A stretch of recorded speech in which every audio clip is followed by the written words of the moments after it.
Oke, teman-teman, kita sekarang mulai masuk di dalam sharing dengan tema mana yang lebih penting, iman atau perbuatan yang adalah ketaatan pada firman itu.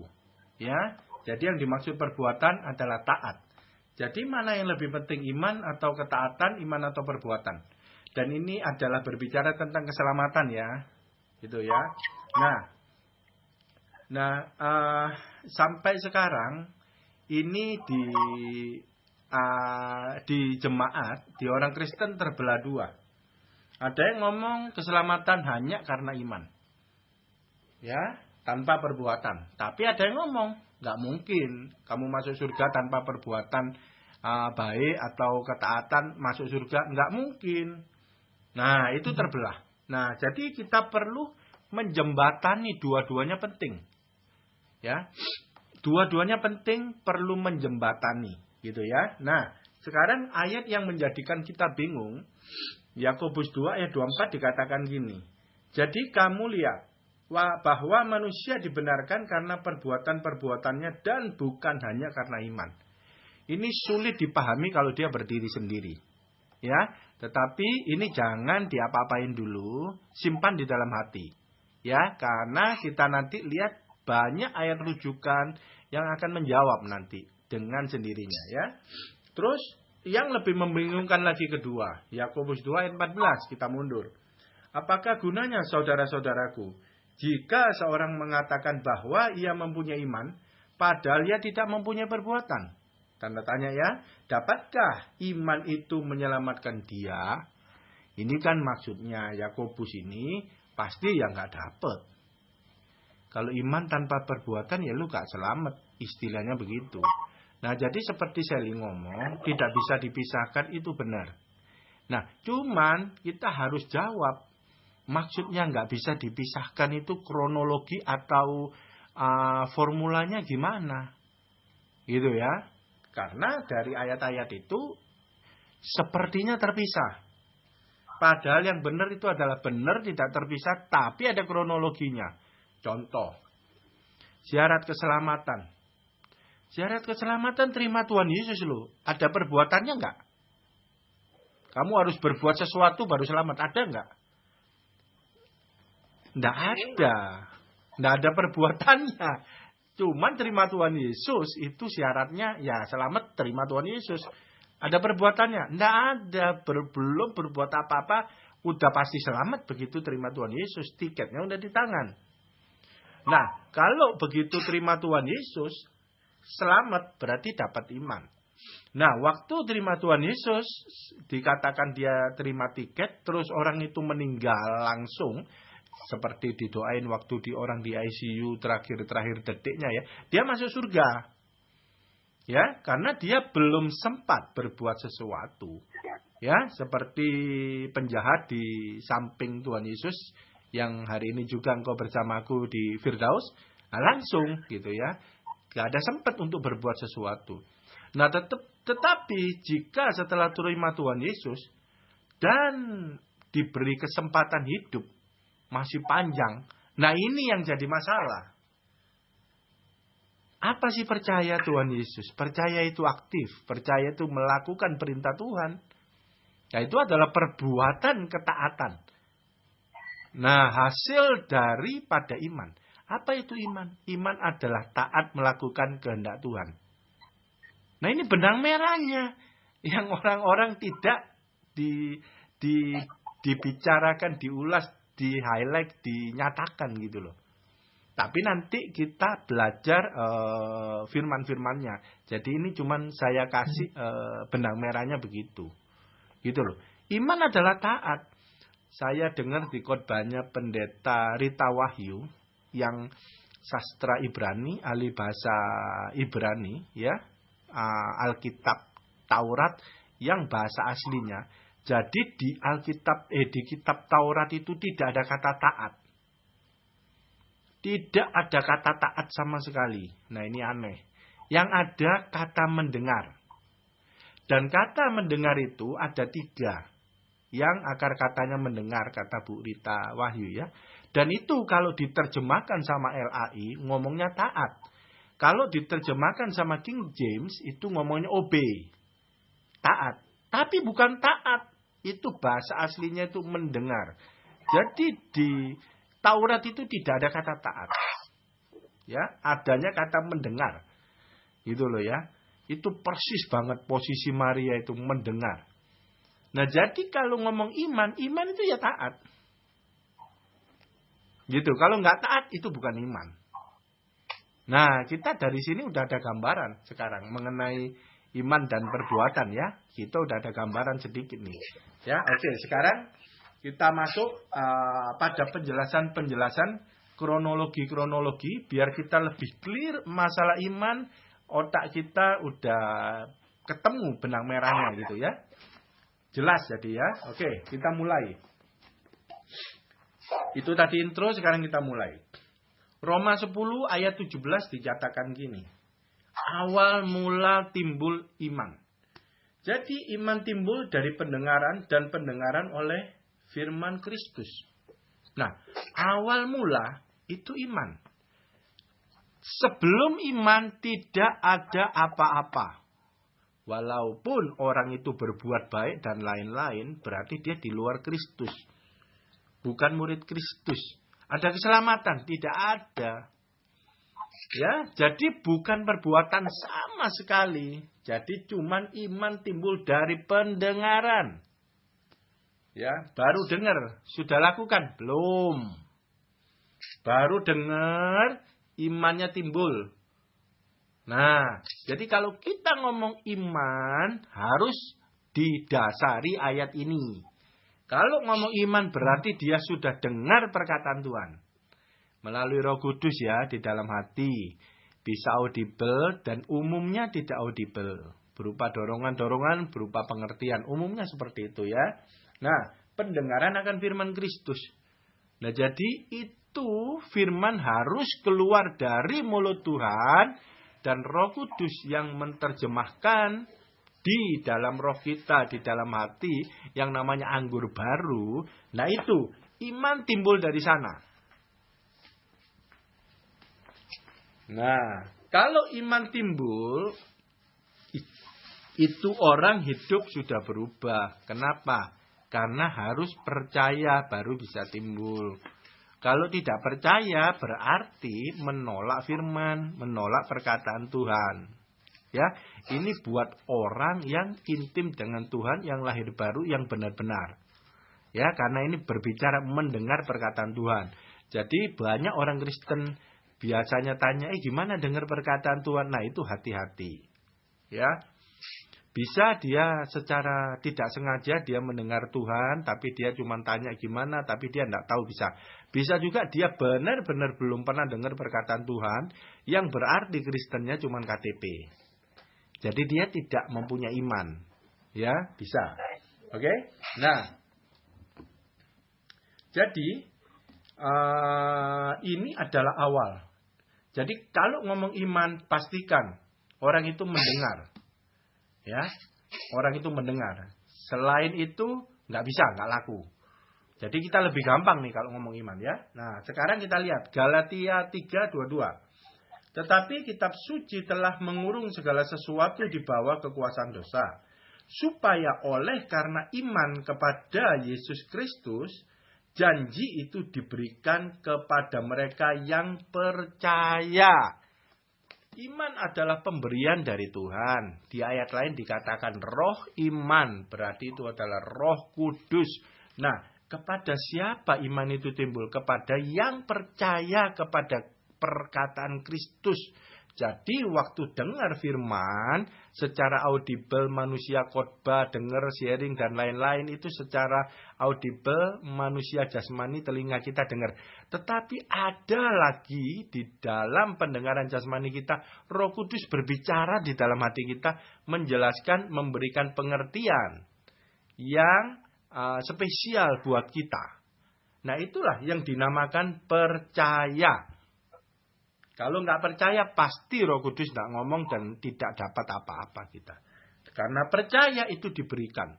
Dan ketika firman itu diberikan, Roh Kudus menerjemahkan dan membuat kita mengerti itu iman. Kenapa harus kata-kata mengerti baru ngomong iman?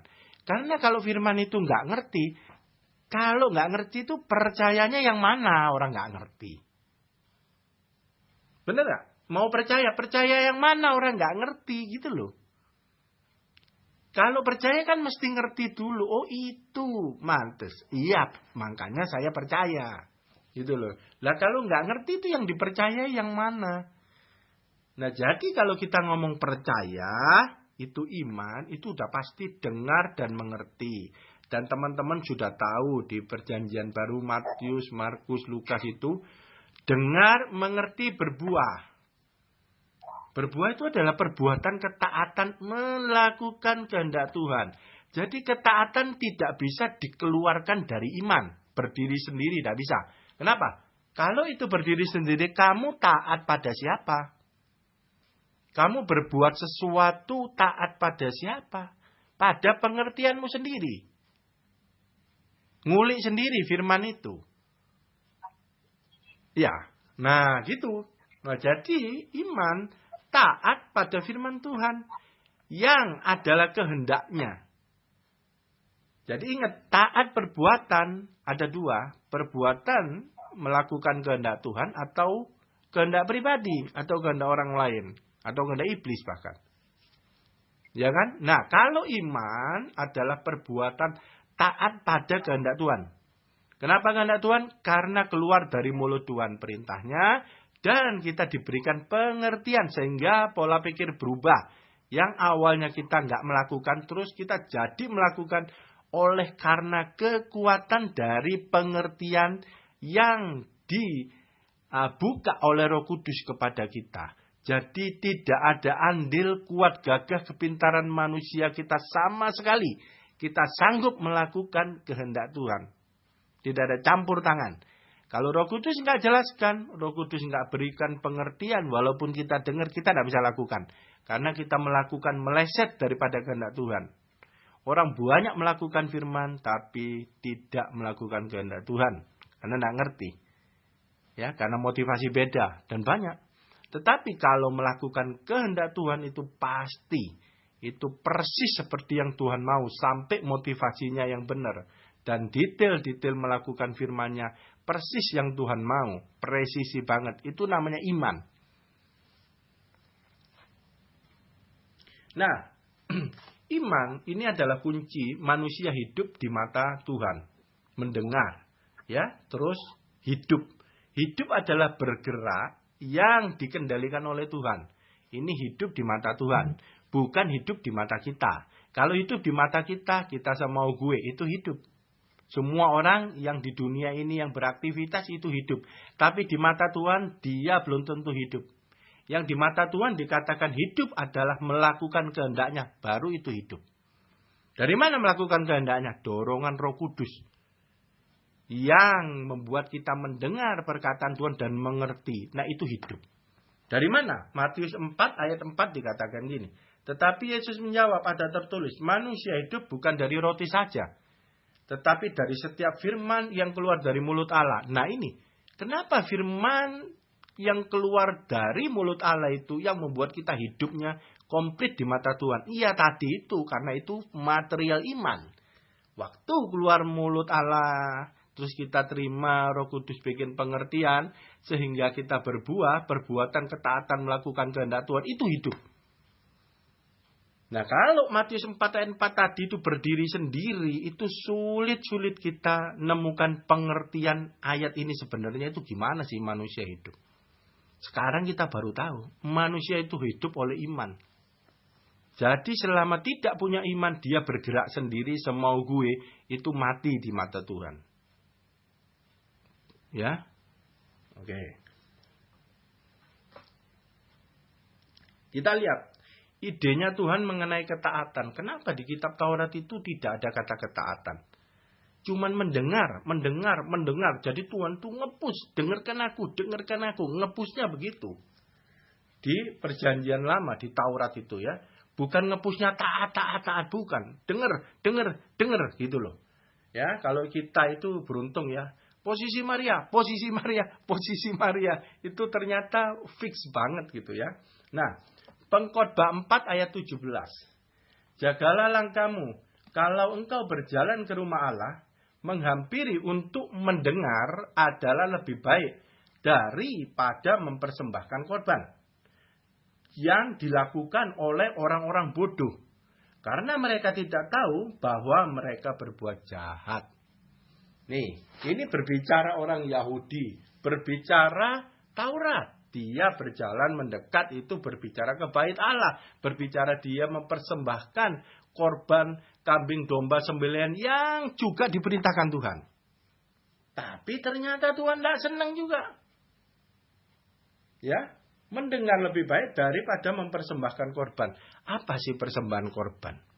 Kalau di perjanjian baru, persembahan itu adalah hidup kita. Bergerak perbuatan kita. Kita persembahkan kepada Tuhan. Artinya apa? Saya mau kanan, tapi karena Tuhan mau kiri, akhirnya saya batalkan ke kanan, saya ikut Tuhan ke kiri. Itu persembahan. Nah, jadi tidak ada persembahan yang berkenan buat Tuhan sebelum mendengarkan dia dulu. Nah, jadi di perjanjian lama itu banyak kelemahannya. Dosa jalan terus, kambing jalan terus. Jadi tidak ada pertobatan. Jadi pikir saya berdosa, tidak apa-apa. Besok saya setor kambing, selesai. Jadi tidak ada pertobatan, tidak ada perubahan dalam diri manusia itu. Makanya ditulis bahwa mereka berbuat jahat. Yang dilakukan orang-orang bodoh. Gitu ya. Jadi tidak ada pertobatan sama sekali. Yang penting berlomba-lomba jadi kaya, banyak kambing, banyak domba, supaya tiap tahun, tiap-tiap saat, kalau dia berdosa, dia setorin ke bait Allah untuk menghapus dosa dia. Gitu ya. Tapi perbuatan dosa berhenti? Tidak berhenti, karena tidak ada pertobatan. Pola pikir tidak berubah. Makanya Tuhan ngomongnya mendengar lebih baik. Karena begitu mendengar perkataan Tuhan, kita bisa berubah. Dan perbuatan kita itu hasil daripada mendengar. Yaitu material iman. Jadi ketaatan tidak dicabut keluar daripada iman. Ya. 1 Samuel 15:22 dikatakan gini. Tetapi jawab Samuel. Apakah Tuhan itu berkenan kepada korban bakaran dan korban sembelian? Sama seperti kepada mendengarkan suara Tuhan. Sesungguhnya mendengarkan lebih baik daripada korban sembelian. Memperhatikan lebih baik daripada lemak domba-domba jantan. Nah, jadi bait Allah itu yang waduh gila-gilaan tiap hari motong kambing domba. Tiap hari ya motong kambing domba gitu. Tuhan tidak senang. Ya, bukan Tuhan happy dengan keadaan itu, enggak. Ternyata simpel aja loh Tuhan dibuat seneng itu. Dengerin dia. Udah. Simpel sekali. Mau nyenengin Tuhan. Dengerin dia. Punya motivasi denger dia. Kalau kita di perjanjian baru apa? Baca Alkitab itu posisi ingin mendengarkan perkataan dia. Itu posisinya itu posisi Maria. Baca firman, renungkan. Itu posisi yang paling menyenangkan dia. Itu adalah posisi keintiman dengan dia. Udah, nggak ada yang lainnya mau menyenangkan Tuhan. Tidak akan bisa kita mempersembahkan hidup kita satu langkah pun membuat Tuhan senang sebelum mendengarkan dia. Karena modal persembahan, dengar dulu kehendaknya, baru bisa mempersembahkan yang sesuai dengan kehendaknya. Sehingga berkenan oleh dia dan menyenangkan dia. Itulah ceritanya iman.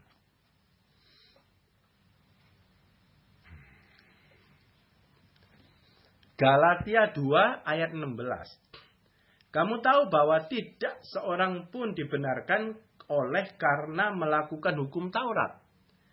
Tetapi hanya oleh karena iman kepada Kristus Yesus.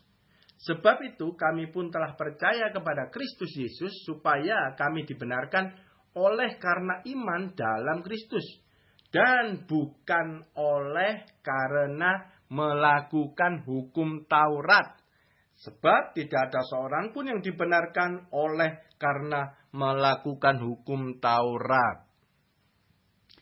Jadi Yakobus tadi lebih jelas lagi di counter dengan firman-firman lain baru clear. Nanti antara iman dan perbuatan itu adalah satu. Seperti Sally ngomong tadi itu benar banget. Ya, nah jadi kelihatan kan dari Galatia ini udah jelas. Karena iman. Bukan karena perbuatan. Kenapa? Karena yang dimaksud perbuatan itu adalah perbuatan yang tercabut daripada iman. Jadi dia melakukan perintah Tuhan, melakukan Taurat, melakukan firman oleh karena kekuatannya sendiri. Maksudnya kekuatannya sendiri adalah oleh karena pengertiannya sendiri. Jadi dia meleset berbeda dengan maksud Tuhan, pengertian dari Tuhan. Jadi dia mengartikannya sendiri, menafsirkannya sendiri. Dan itu yang dia lakukan. Nah itu pakai kekuatan sendiri melakukan. Jadi dia mengklaim, saya pelaku firman, saya ada perbuatannya, saya pasti selamat. Itu yang salah. Karena itu perbuatan yang tercabut, ketaatan yang tercabut, keluar daripada iman. Jadi iman, seperti tadi dibilang, kalau ngomong iman itu udah pasti itu namanya ketaatan. Itu udah pasti taatnya itu yang benar. Taat melakukan kehendak Tuhan. Karena iman dasarnya mendengar dulu. Terima materialnya dulu. Nah ini iman dengan perbuatan. Iman satu. Iman itu aktif. Iman itu perbuatan. Iman aktif. Percaya itu aktif.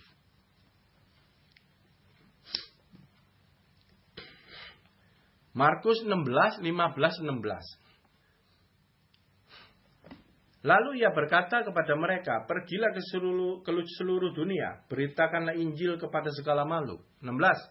Siapa yang percaya dan dibaptis akan diselamatkan, tetapi yang tidak percaya akan dihukum. Dari ayat ini ayat kunci, ayat keselamatan. Jadi kalau ngomong keselamatan karena perbuatan, itu keluar dari iman, tidak bisa. Ya, dari ayat ini siapa yang percaya diselamatkan. Percaya adalah bagian kita. Begitu percaya, Tuhan berikan iman. Nah itu ceritanya. Kita tidak bisa memproduksi iman. Iman pemberian. Roh iman. Ya. Nah begitu kita percaya, kita diselamatkan. Ada perbuatannya enggak? Enggak ada. Percaya doang. Cuman percayanya itu benar, sah atau tidak, nanti dilihat. Ada perbuatannya enggak yang kamu percayai? Ketika yang kamu percaya tidak menghasilkan buah-buah roh, percayamu palsu, cuman di mulut aja, di hatinya tidak percaya pada Tuhan Yesus. Karena tidak ada bukti hidupnya. Perbuatan melakukan kehendak Tuhan. Teman-teman yang dengerin seri-seri kemarin, itu pasti nyantol banget kalau saya ngomong kayak gini. Lebih clear jelas. Apa itu percaya? Percaya tidak bisa diem. Percaya itu ada perbuatan. Percaya itu aktif. Iman itu aktif. Yohanes 14 ayat 12. Aku berkata kepadamu, sesungguhnya barang siapa percaya kepadaku. Barang siapa percaya kepadaku. Ia akan melakukan juga pekerjaan-pekerjaan yang aku lakukan. Bahkan pekerjaan-pekerjaan yang lebih besar daripada itu sebab aku pergi kepada Bapa. Nih. Kalau yang percaya kepada Tuhan Yesus, ia akan melakukan juga pekerjaan-pekerjaan yang aku lakukan. Aktif nggak percaya? Aktif. Pekerjaan yang Tuhan lakukan. Berarti begitu percaya, diberi kerjaan nggak sama Tuhan? Diberi kerjaan. Nah, kalau dia tidak diberi kerjaan, itu namanya dia bukan orang percaya kepada Tuhan. Percayanya di mulut. Jadi sekali lagi, percaya itu aktif. Melakukan kehendak Tuhan. Yaitu pekerjaan-pekerjaan yang Tuhan lakukan. Dinyatakan kepada kita. Apa pekerjaannya? Ya berbuah itu pekerjaan. Percaya itu kepada perintahnya. Terus kita melakukan kehendak Tuhan. Itu pekerjaannya. Iman. Nah itu jawabannya. Dari semua rangkuman itu jawabannya iman. Jadi kalau orang itu tidak melakukan pekerjaan yang Tuhan lakukan, nggak nyatakan, itu tanda tanya kalau dia ngomong percaya. Itu namanya klaim sepihak. Tidak laku.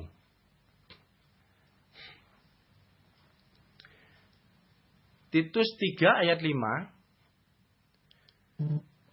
Pada waktu itu dia telah menyelamatkan kita.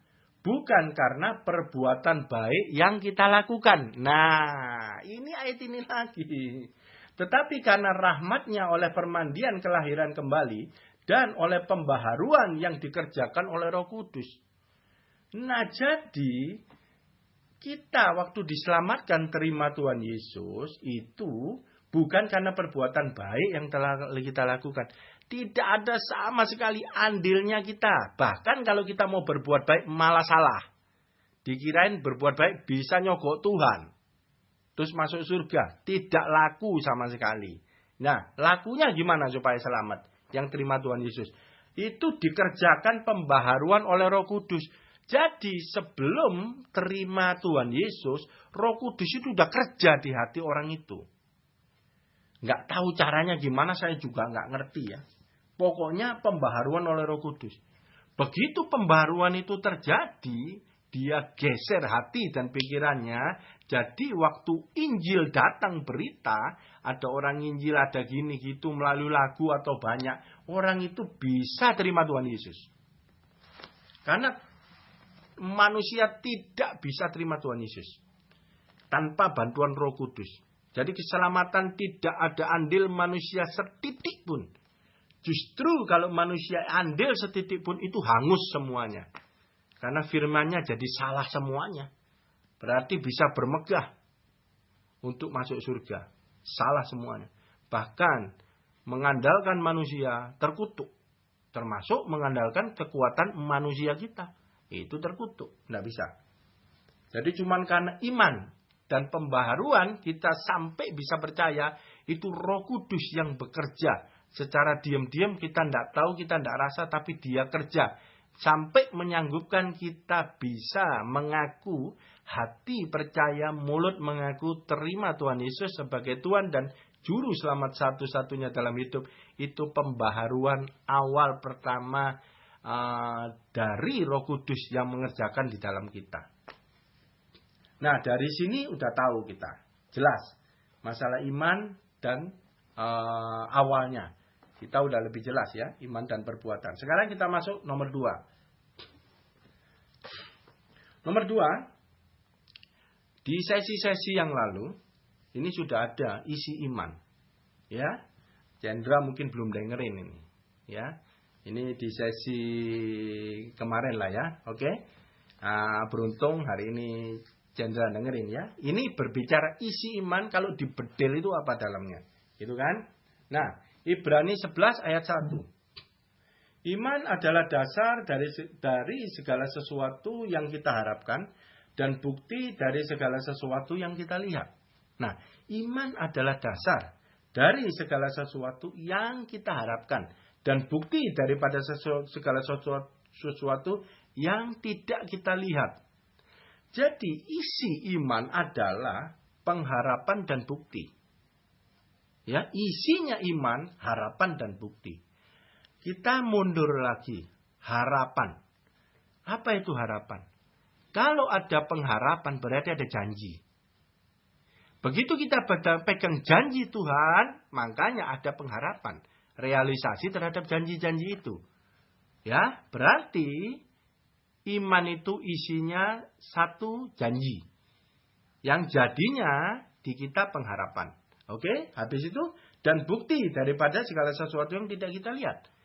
Janji tadi belum kita lihat. Kita masuk surga, kita diberkati, belum datang, belum kita lihat. Tetapi ini adalah bukti.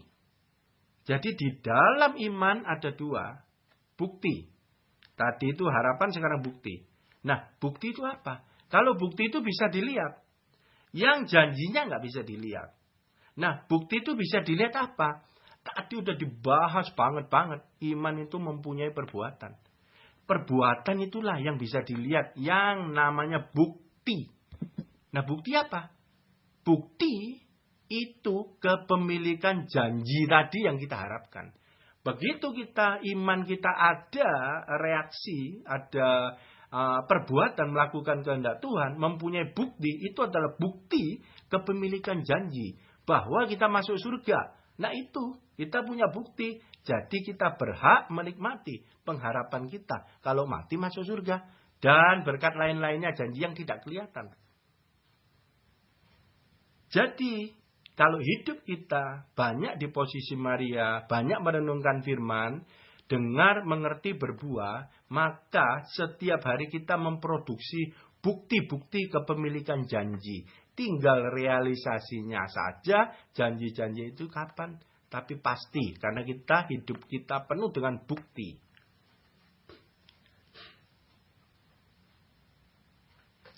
Nah, kenapa ini bukti? Saya ngomong bukti itu adalah perbuatan. Ada ayat peneguhannya. Matius 9 ayat 2. Maka dibawa oranglah kepadanya seorang lumpuh yang terbaring di tempat tidurnya. Ketika Yesus melihat iman mereka, berkatalah ia kepada orang lumpuh itu, percayalah hai anakku, dosamu sudah diampuni. Nah, Yesus melihat iman mereka. Iman dari mana ya? Dari perbuatan teman-temannya ngusung, temannya yang sakit. Nah, jadi di mata Tuhan, iman itu bisa dilihat melalui perbuatan daripada iman itu. Iman itu aktif melakukan kehendak Tuhan. Nah, jadi perbuatan yang keluar dari iman itu, itulah yang dinamakan bukti dan bisa dilihat. Karena itu bukti. Gitu ya. Dan bukti itu bukti untuk apa? Bukti untuk kepemilikan janji. Jadi iman itu isinya adalah perintah dan janji. Perintah ketika kita mendengar dan mengerti, maka kita lakukan perintah itu menjadi bukti. Nah, janjinya otomatis jika lakukan perintah pasti ada janjinya, ada berkatnya, ada upahnya yang kita harapkan karena belum terjadi. Gitu ya. Nah, itu clear banget masalah iman. Puji Tuhan, luar biasa ya. Jadi saya ingetin lagi, apa itu iman? Ketaatan melakukan kehendak Tuhan. Kenapa tahu kehendak Tuhan? Karena mengerti. Selama tidak mengerti, kita tidak bisa melakukan kehendak Tuhan. Kenapa harus mengerti? Karena harus pakai kekuatan Tuhan, bukan kekuatan kita. Pengertian itu yang merubah pola pikir kita. Sehingga kita melakukan oleh kekuatan Tuhan. Bukan kuat gagah manusia. Aku bisa. Tidak akan. Tidak ada nilainya. Itu di luar iman ketaatan. Itu kosong. Peneguhan. Matius 13 ayat 23 dikatakan gini. Yang ditabur di tanah yang baik adalah orang yang mendengarkan firman itu. Di posisi Maria. Terima material dan mengerti merubah pola pikir yang salah kemarin, yang nggak benar. Jadi karena firman, Roh Kudus memberikan pengertian. Begitu kita percaya, pola pikir kita berubah, maka perbuatan kita berubah, yaitu taat akan melakukan kehendak Tuhan. Selama kita belum melakukan firman, itu di mata Tuhan itu belum mengerti, hanya tahu. Contoh, saya ngomong posisi Maria terus gitu ya. Posisi Maria terus ngomong. Tetapi yang di grup kita RA ini, kalau semuanya melakukan, ya oke itu mengerti. Tapi toh ada yang tidak melakukan. Padahal dengar berseri-seri posisi Maria. Berarti dia tidak mengerti. Di mata Tuhan begitu. Tidak ngerti nih karena belum melakukan. Kenapa? Ya nggak percaya. Kalau dia percaya, terus mengerti, ya pasti melakukan karena pikirannya berubah. Dengan segala macam pendukung pengertian terhadap arti daripada posisi Maria itu. Nah gitu loh contohnya ya. Firmannya ngomong gitu. Jadi mendengar, mengerti, berbuah. Oke? Sekarang kita lihat. Gadis bijak, gadis bodoh terungkap sekarang. Pelita padam, pelita terang. Pelita terang itu iman dengan perbuatan. Pelita padam iman kosong, nggak ada minyak. Klaim sepihak dia punya iman. Jadi bukan dari Tuhan. Dia tahu firman, dia artikan menurut pengertian pribadi dia. Jadi bukan dari Tuhan, bukan dari mendengar dari Tuhan. Bukan dari Roh Kudus. Tetapi yang dari Roh Kudus, dia akan terang. Dengar, ngerti, terang itu firman-Mu pelita bagi kakiku. Terang itu melakukan firman, melakukan kehendak Tuhan oleh karena pengertian itu. Nah, itu cerita pelita padam sama pelita nyala ya. Oke.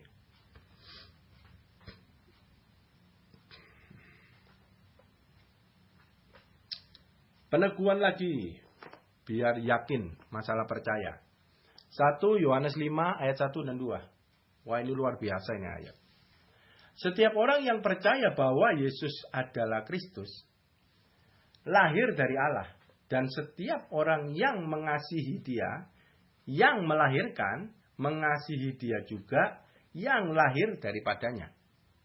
Oke, ruwet ini nomor 1 ya. Sekarang kita lihat ayat 2-nya aja. 2.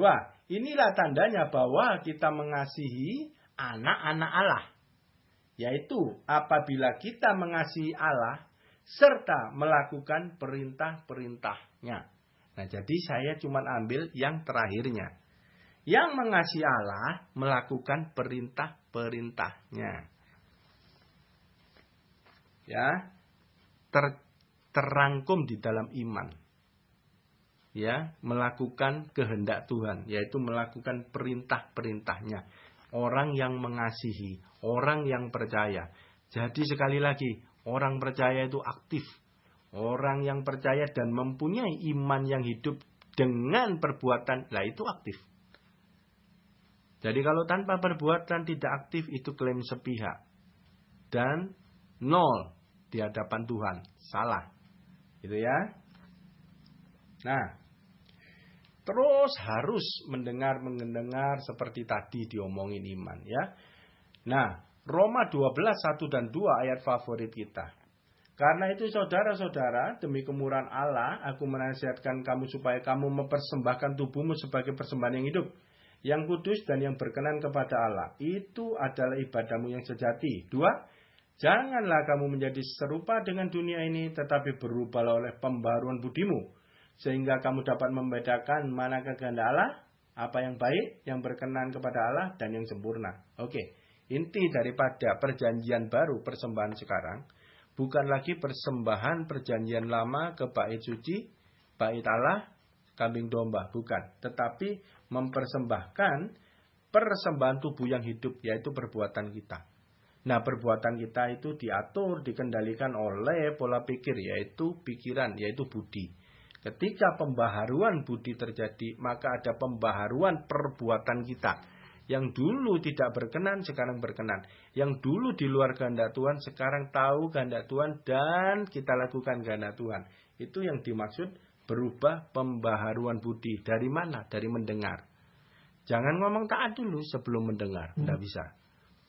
Jadi taat itu adalah hasil kasih karunia dari Tuhan yang Dia perdengarkan suaranya dan membuat kita mengerti, membuat hati kita lembut, pikiran berubah.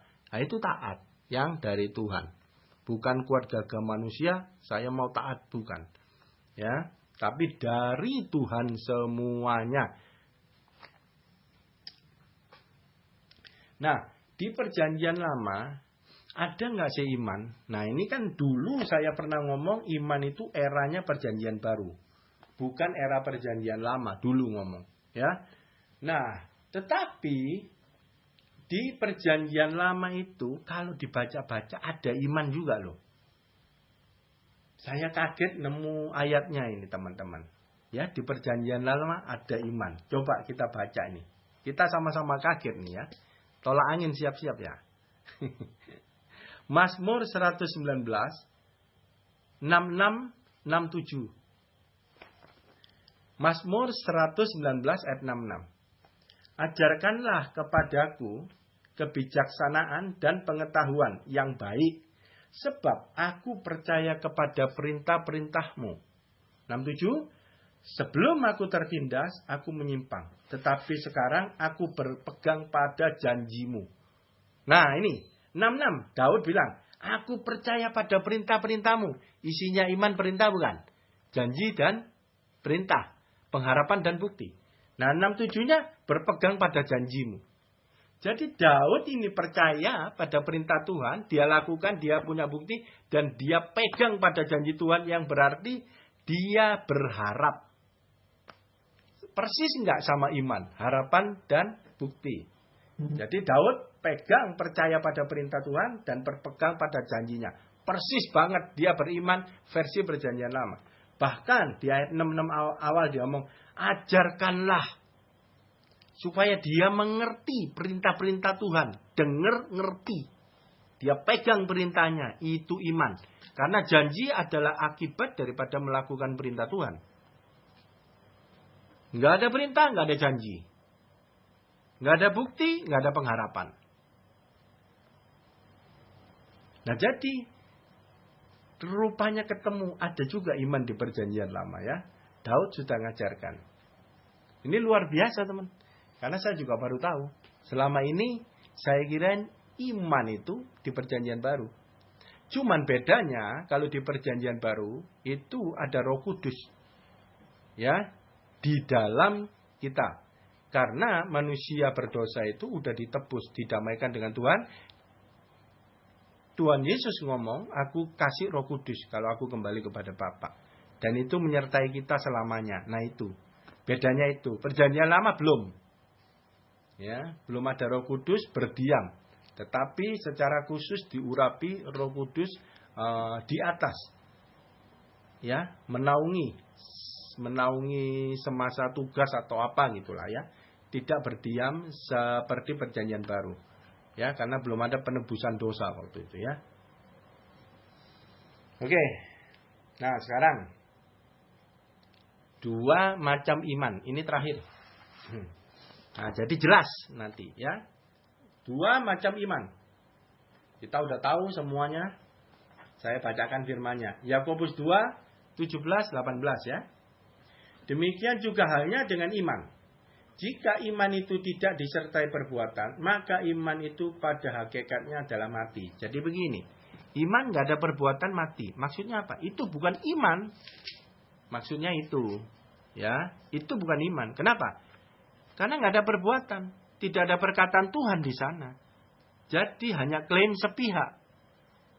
Tidak ada Roh Kudus di sana. Tidak ada pengertian di sana. Jadi ngerti-ngerti sendiri. Jadi ya sendiri semuanya. Nggak ada perbuatan. Walaupun orang itu berbuat baik. Saya yakin banyak orang Kristen yang merasa beriman dan berbuat baik. Tapi di mata Tuhan tidak disertai perbuatan. Karena itu dia tidak berasal dari perkataan Tuhan. Dan pengertian itu salah. Jadi tidak melakukan kehendak Tuhan. Walaupun dia berbuat baik. Saya yakin banyak orang Kristen berbuat baik juga. Ya. Tapi intinya bukan berbuat baik, berbuat melakukan kehendak Tuhan. Ya. 18. Tetapi mungkin ada orang berkata, padamu ada iman dan padaku ada perbuatan. Aku akan menjawab dia, tunjukkanlah kepadaku imanmu itu tanpa perbuatan. Dan aku akan menunjukkan kepadamu imanku dari perbuatan-perbuatanku. Nah jadi iman yang hidup, iman yang sah. Itu aktif mempunyai manifest yaitu perbuatan taat melakukan kehendak Tuhan. Kalau ngomong taat melakukan kehendak Tuhan itu mendengar dan mengerti. Di luar mendengar dan mengerti, gimana bisa tahu kehendak Tuhan? Tidak bisa. Walaupun tahu firman, tidak tahu kehendak Tuhan. Di dalam firman itu apa, nggak tahu. Kalau nggak ngerti, Tuhan nggak buka, nggak tahu. Makanya ada rema, ada pewahyuan.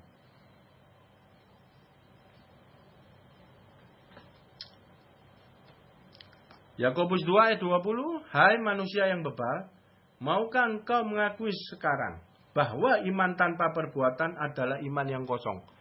Jadi kita udah tahu sekarang ada iman kosong yaitu iman mati. Iman mati yaitu iman kosong. Maksudnya kosong apa? Tidak ada bukti, tidak ada janji. Tidak ada perintah, tidak ada janji. Tidak ada pengharapan, tidak ada bukti. Itu iman kosong. Jadi imannya rasa-rasa sendiri, bukan dari Tuhan. Jadi kosong. Nyelamatin, tidak nyelamatin. Ya, karena iman kosong tidak ada power, tidak ada kuasanya. Ya. Yakobus 2 ayat 22, kamu lihat bahwa iman bekerja sama dengan perbuatan-perbuatan. Dan oleh perbuatan-perbuatan itu iman menjadi sempurna. kesempurnaan dari iman adalah bukti. Jadi mendengar, mengerti, pola pikir berubah, manifestnya perbuatan dan perkataan berubah. Itu kesempurnaan dari iman. Imannya sudah bulat, sempurna. Kalau Chandra tadi ngomong iman kecil memindahkan gunung. Ini iman sempurna. Ya, sempurna. Jadi ketika tanpa perbuatan, iman itu artinya cacat dan mati. Karena iman itu aktif. Iman itu aktif melakukan perintah Tuhan. Bukan hanya sekedar perintah. Perintah dengan mengerti akan kehendak Tuhan.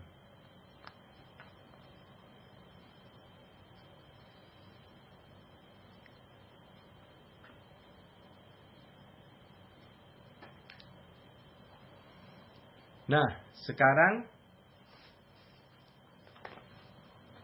sekarang ujung daripada semuanya, kita udah jelas mengenai iman dan perbuatan, udah clear sekarang. Pentingnya iman ini adalah berbicara keselamatan, bukan perbuatan. Yang ketaatan perbuatan itu tercabut daripada iman, tidak sama sekali. Ya, jadi ketaatan perbuatan adalah di dalam iman, hasil daripada iman, mendengar dan mengerti. Dan ujung daripada semuanya, Tuhan tidak cari perbuatan kita. Kenapa? Lukas 18 ayat 8, aku berkata kepadamu, ia akan segera membenarkan mereka, akan tetapi jika anak manusia itu datang, adakah ia mendapati iman di bumi? Dia tidak cari perbuatan kita, dia cuma cari iman kita. Apakah kita masih pegang perintahnya? Apakah kita masih berharap pada janji-janjinya? Itu isinya iman. Dan itu Tuhan cari kepada orang Kristen yang artinya yang dia merespon terhadap perkataan Tuhan. Yang harus kembali, tidak boleh dengan sia-sia. Siapa orang Kristen yang mendengarkan perkataanku dan percaya, itu yang nanti aku mau rapture. Jadi dia cari siapa yang masih percaya perkataannya dia. Jadi di posisi Maria mendengarkan perkataan Tuhan, sekali lagi, kalau teman-teman ngerti, ya puji Tuhan, kita sama-sama rajin baca Alkitab dan terus mendengarkan perkataannya. Oke, clear teman-teman, Tuhan Yesus memberkati.